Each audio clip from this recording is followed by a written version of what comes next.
Savannah Bananas continue to be the biggest draw in baseball. The Clown Princes of Hardball are the softest sell in sports. Everybody loves them. Everybody wants to see a bunch of guys having fun playing the world's slowest competition. Pete, I've never seen the Savannah Bananas in person, just on TV. I think it's a lot of fun, but did you see what happened in Texas at Kyle Field, the home of Texas A&M, the 12th man? 102,000 people making Kyle Field the world's biggest banana hammock. Whoa. I haven't seen him either. I won a few weeks ago. I was sending students to Angel Stadium to do a story, and I was told we need to schedule it other than Friday or Saturday night because the Savannah Bananas were here. He goes, and they take over the stadium. This is it's a booming business, Jim. They are an economic and, show force. And I've seen highlights like you have. They're fun, but I can't believe how big they have got. The only comparison I can make to it, Pete, is the Harlem Globetrotters. Now, you and I are old enough to remember it. Now they're a novelty act. First game I ever went to.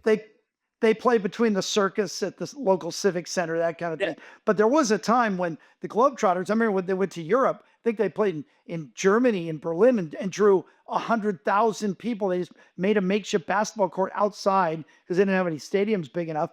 And the Globetrotters were a worldwide phenomenon, and people couldn't believe it and show up. And I saw them many times in person. That was just a great act. And they had multiple teams traveling the world because they had so many requests. So that's the only thing I can compare this to. I watched it on TV. What amazed me, being a TV guy, they have their own TV announcers who are part of the act. So they know how to set things up just like the Globetrotters did, right? Because the referee was in on it, the announcers were in on it. The announcer had to set it up and tell you what Meadowlark was going to do, or that Curly Neal was going to run around on his knees and dribble the ball. So same kind of thing. These two knucklehead guys are like 25 years old in the booth. But what a great gig for them. They're never going to get fired because, it's just an exhibition. And they're reading their lines and doing it right and having a good time with it. So it's a complete package. This thing was all put together. The Savannah Bananas, the yellow uniforms, the guy that just has the beard on his jersey because he's got a beard. They're flipping the bat. They're hitting home runs. At Kyle Field, they had a short left field. It's a football field. So it was like the old days at the Coliseum in Los Angeles when the left field was only 228 feet or something. And Wally Moon, who was a left-hander, would hit inside out and lift it up over the fence. And that's where the phrase a moonshot comes from, where you just pop it up to left field and it goes out. But 102,000? I mean, I get it. College Station is not Vegas. There might not be a lot to do. But these guys packed it. Everybody stayed to the end. And nobody even knows they actually lost the game to the Texas Tailgaters. Nobody cared because it's just a show. And here's why. To me it works. Because it's people having fun. Nobody has joy in their lives anymore. We're all doom scrolling. Country's involved in a war. You got the red team and the blue team, and everybody hates everybody. And these guys just go out and go, let's just have some fun and play slap and tickle. Nobody cares. It's just for entertainment purposes. Tommy, can we get Sweet Georgia Brown running underneath this segment? That was the first. What a great song. Yeah. I used to whistle that to myself in the backyard playing basketball. Yeah. Quick trivia for you. Who was Red Klotz? The founder. Red Klotz was the coach. Yes, and they're like the shooting guard for the Washington Generals. Yeah. First basketball game I ever saw was at Madison Square Garden. Globetrotters sold out. You're 100% right. People want to laugh. They want to smile. They want to just keep the world out. So good for the Bananas. This is great. There's nothing negative about this. It's awesome. No, and if you're a parent, you could take your kids. I bet the tickets weren't that expensive. And it was a fun thing. Everybody in College Station wanted to say they were there for the night, right? I was there. I saw it, Tommy asked us earlier in the week, speaking of the Coliseum, if we were there when the Red Sox came and played the Dodgers at the Coliseum. And for people on the East Coast who don't know the history, when the Dodgers first came to Los Angeles, Chavez Ravine Dodger Stadium was not built. In fact, it was the city dump until Kenneth Pond Sr. got in a helicopter with O'Malley, with Walter O'Malley, Peter O'Malley, one of the O'Malleys.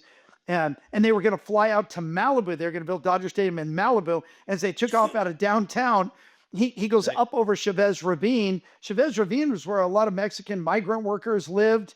And it was a dump. It was a volcano. It was a dump. And he goes, wait, what's that?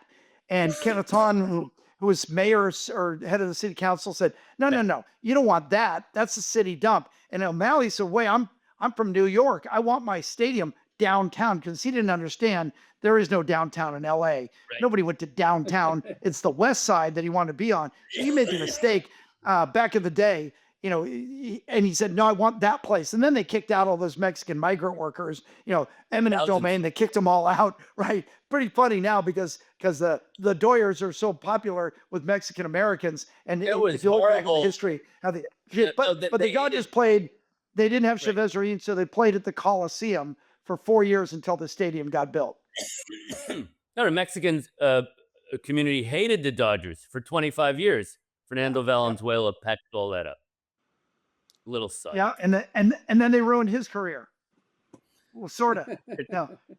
Pitching him 9 innings, in the second week in the season.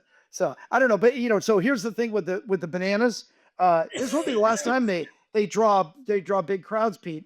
They're going to go play Neyland Stadium, Tommy's old haunts. At the University of Tennessee, they'll draw 100,000 at that one, and probably Kenny Chesney will play the national anthem. They're going to Memorial Stadium in Lincoln, Nebraska, so they'll have 80, 90,000 at that one, because now it's a thing, right? Now you want to go. They're going to Autzen Stadium, University of Oregon. That place only holds about 60, but it's college town. Kids will love it. They'll show up. And the Ducks are green and yellow, so there's plenty of yellow in the crowd. And then they're playing at Kinnick Stadium at the University of Iowa. So, it was a novelty thing where they were drawing 10, 15,000 people. I mean, now it's like a concert series. Everybody's got to see it when it comes to town, because you got FOMO. You just want to say you were there. You want to take your selfie. You want to be a part of it. Fear of missing out. You got to be there. It's the big thing in town. Circus comes to town. They put up the tent. People come out and watch. Like I said, there's nothing negative to say about this. This is, and I mentioned the Globetrotters are the first thing I went to see. You walk in and you walk out, you walk in, smiling, and you walk out smiling. Now, how many things are there today that you can say that about? There's only one thing that I would do. Tommy, get ready. I know you know what I'm looking for. There's only one guy that the Nanas need to put into their lineup. They only need one more player. You know who it is, Peter? You want the guy who can go deeper than all the big hitters. Here, Cam.